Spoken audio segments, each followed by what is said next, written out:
Hello, je suis ravie de te retrouver pour ce jour 20 du calendrier de l'Avent.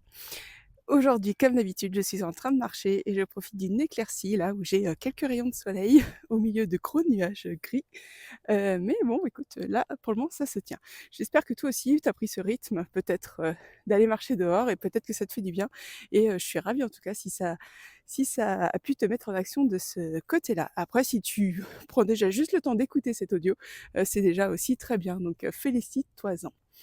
Aujourd'hui, le thème que j'avais envie d'aborder, c'est, faire des choix.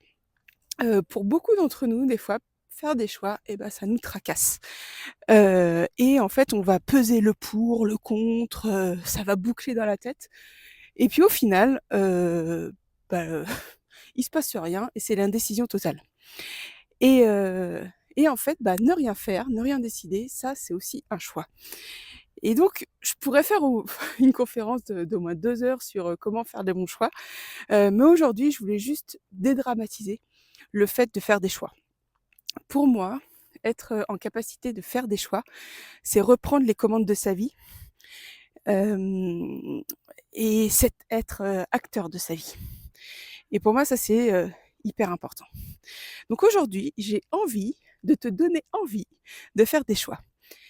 Et sache qu'un mauvais choix vaut mieux parfois que pas de choix du tout. Et à la fin, je vais te donner une façon facile de pouvoir, décider et arrêter de te torturer, hem, que lorsque tu as des choix à faire. Parce qu'en vrai, quand, il y a une décision qui est prise, souvent il y a de l'énergie derrière qui est assez puissante et qui est assez intéressante à mettre en œuvre. Et une fois que tu bouges et bah, tout devient plus clair autour de toi. Et donc c'est ça que j'ai envie, de te faire tester, heu, aujourd'hui. Hem Déjà, je voulais commencer avec le fait que pour moi, il y a 5 vérités. Alors c'est vraiment que mon avis, tu n'es pas obligé de partager, mais en tout cas, c'est moi ce que je pense. Pour moi, il y a 5 vérités, par rapport à faire des choix, faire les bons choix et surtout arrêter de te torturer. La première vérité, c'est que le bon choix n'existe pas. Attendre la solution parfaite, le moment parfait, en fait, surtout ce qui compte, c'est ce que tu fais après avoir choisi. Comment tu transformes ce choix en action. Hem, je vais prendre, un exemple, tout bête, mais en gros, c'est ma fille aînée, quand elle était en troisième, on cherchait, son lycée, pour quand elle passera en seconde et forcément, on avait le choix, bon, entre 2 lycées. Chaque lycée a, des avantages, des inconvénients. Quand je dis des inconvénients, ça peut être, juste, il y a pas les copains de ma fille dans ce lycée-là et donc c'est un inconvénient. C'est pas forcément de la faute du lycée. Mais au final, bah, elle savait pas au final si vraiment, le lycée qu'elle allait choisir, ça allait vraiment être le meilleur pour elle, le plus performant pour, lui permettre d'atteindre ses objectifs à long terme, enfin voilà. Mais en tout cas, avec les infos qu'elle avait au moment où elle les avait, et ben, en fait, elle a pris sa meilleure décision avec les infos du moment. Et en fait, on saura jamais si elle a bien fait d'aller dans ce lycée-là ou d'aller dans un autre, mais en tout cas, quand elle est rentrée dans le lycée, et ben, en fait, elle était contente de son choix parce qu'elle avait fait son choix avec ses valeurs, avec, ce qui était important pour elle et du coup, bah, elle était en énergie pour commencer son année de seconde et ça, c'était déjà juste hyper important. Si elle s'était peut-être laissée porter par la masse ou par le flux ou je sais pas quoi, elle aurait peut-être été dans un lycée où peut-être elle aurait été moins motivée. Et donc rien que pour ça, bah, j'ai trouvé qu'à son âge, enfin à l'époque elle devait avoir 15 ans je crois, bah, j'ai trouvé que c'était sympa de pouvoir expérimenter ce choix-là, de faire ce choix-là de dans quel lycée j'ai envie d'aller. Et puis au final, bah, il y a pas de mauvais choix là en fait, maintenant elle est en première et puis, elle suit son petit bonhomme de chemin. Heu, donc heu, donc voilà, c'est ma première vérité, c'est le bon choix n'existe pas. La deuxième vérité, alors pareil, c'est toujours, selon moi, hein, c'est c'est le pire choix, c'est l'indécision. Parce que pour moi, bah, quand tu choisis pas, tu laisses les autres décider à ta place. Et c'est pas forcément dans ton intérêt parce que des fois, bah, tu vas avoir tendance à suivre la norme, à faire comme tout le monde et puis tu vas pas tenir compte de qui tu es, de tes spécificités, de ce que tu as vraiment envie de faire. Et du coup, bah, tu vas te laisser vivre, enfin voilà, tu vas te laisser vivre mais pas forcément, du coup vivre la vie, qui t'anime vraiment. Donc heu, donc en fait, moi j'aimerais t'inviter en fait à faire des choix, même des micro choix pour, sortir de enfin pour reprendre, le contrôle de ta vie. Ensuite, La troisième vérité, c'est que, effectivement, il faut accepter le risque de se tromper. Peut-être qu'en prenant une décision, peut-être que tu vas te tromper parce que peut-être qu'il y a une info importante qui va tomber un peu après et que si tu l'avais su, tu dis: «Ah mince, j'aurais peut-être pas fait ce choix-là». Mais en fait, d'un mauvais choix, on apprend toujours quelque chose. Et finalement, je trouve que c'est beaucoup mieux que de rester figé et d'avoir attendu, X temps supplémentaire, d'avoir cette information qui aurait peut-être pu, être différente. Et en fait, ça rejoint ma quatrième vérité, qui est: tu ne sauras jamais tout. Les grandes décisions, se prennent souvent avec des zones d'ombre et en fait, il sert à rien d'avoir toutes les infos.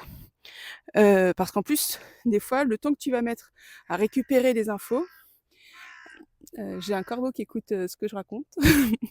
Le temps que tu vas mettre à récupérer toutes les infos, des fois certaines infos vont être caduques, obsolètes et finalement il va falloir que tu recherches d'autres infos et puis ça va te prendre des plombes et finalement tu vas jamais décider. Et hem et donc l'idée, c'est, de décider avec ce que tu as, au moment où tu l'as et puis, d'être OK, d'ajuster en cours de route si jamais ça se passe pas, comme prévu. Et la cinquième vérité, pour moi, c'est l'énergie qui suit la décision. Quand tu choisis, tu libères, de l'énergie pour agir et du coup, tu passes du mode, «je rumine», là, je me fais des nœuds dans le cerveau, je sais pas trop comment faire, puis voire même ça me mine mon énergie à et je passe au mode «je fais», je passe à l'action et là, en fait, ça, c'est super puissant. Et que ce soit pour un micro choix, genre, je me pose la question: «Est-ce que je vais aller nager ce midi?» J'ai le choix soit de non, de pas y aller, soit j'ai le choix d'y aller. En fait, quand je décide d'y aller, d'aller nager, en fait, au final, je sais qu'après, je serai super, contente de moi, fière de moi d'avoir fait cette séance de natation et que ça aurait été, super top. Mais c'est aussi vrai, hem, quand, j'ai pris ma décision de quitter le salariat et de passer dans l'entrepreneuriat, pour le coup, j'avais, quand même des doutes. Je connaissais pas tout à l'avance, je savais pas comment ça allait se passer. Hem Et au final, en fait, j'ai retrouvé de l'énergie parce qu'en fait, j'étais devenue, actrice de mon changement, actrice de cette nouvelle voie que j'avais envie de construire et en fait, ça m'a redonné de l'énergie pour, ce qui comptait vraiment pour moi. Donc maintenant, j'ai envie de te proposer, un petit test en 3 questions, pour décider, et prendre tes décisions, quoi, en fait. Donc quand tu as une décision à prendre, je vais t'inviter à te poser ces 3 questions. Après, ça te parle ou ça te parle pas, mais en fait, ça peut être déjà un premier pas pour, t'aider à décider. La première question, c'est: si je devais décider maintenant, quelle option me semble la plus alignée avec mes valeurs? Et derrière cette question, il y a, est-ce que cette décision, elle fait vraiment sens pour moi? Ou est-ce que, elle fait plaisir, aux autres autour de moi? Donc voilà, donc ça, c'est la première question. La deuxième, c'est: et si je me trompe, qu'est-ce que je risque vraiment? Parce qu'en fait, dans 99 des cas, c'est pas si grave que ça. Et en fait, la peur qu'on a, elle amplifie les conséquences, qui sont pas forcément, réelles. Même Léon Marchand, il avait dit là après, ses victoires, aux JO cet été, il avait dit qu'en fait, à un moment donné, il avait peur de l'échec et finalement, quand il a pris conscience qu'au pire, s'il finissait 8e d'une finale aux Jeux olympiques, finalement, il y a rien de grave qui allait lui arriver si ce n'est ses parents allaient toujours l'aimer, il allait toujours avoir son entraîneur, sa sécurité autour de lui, les choses importantes autour de lui seraient toujours là. Et finalement, du coup, il a lâché cette peur de l'échec parce que finalement, ça avait pas de sens pour lui. Et la troisième question, c'est: qu'est-ce que je pourrais apprendre de ce choix? Même si ça marche pas comme prévu. Parce que chaque décision, en fait, c'est une opportunité d'apprentissage et ça, personne ne pourra te l'enlever. Et en fait, à chaque décision, tu vas apprendre de nouvelles choses et puis, tu vas, faire différemment. Donc voilà, on arrive à la fin de cet audio. Sache que, si tu as une décision à prendre depuis longtemps et que tu hésites, écoute, moi je serais ravie de t'accompagner en one to one. Là, c'est mon cadeau de Noël. Je t'offre une session, en one to one pour clarifier, ce qui te concerne, ta situation et puis clarifier les options qui peuvent s'offrir à toi pour avancer en toute sérénité.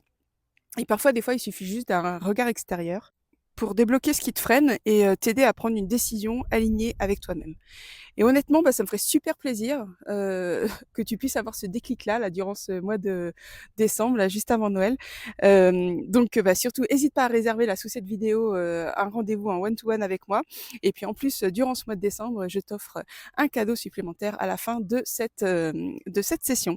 Donc, tu rien à perdre, tout à gagner et puis, j'ai hâte de faire ta connaissance. Je te souhaite une belle fin de journée et je te dis à demain pour la suite du calendrier.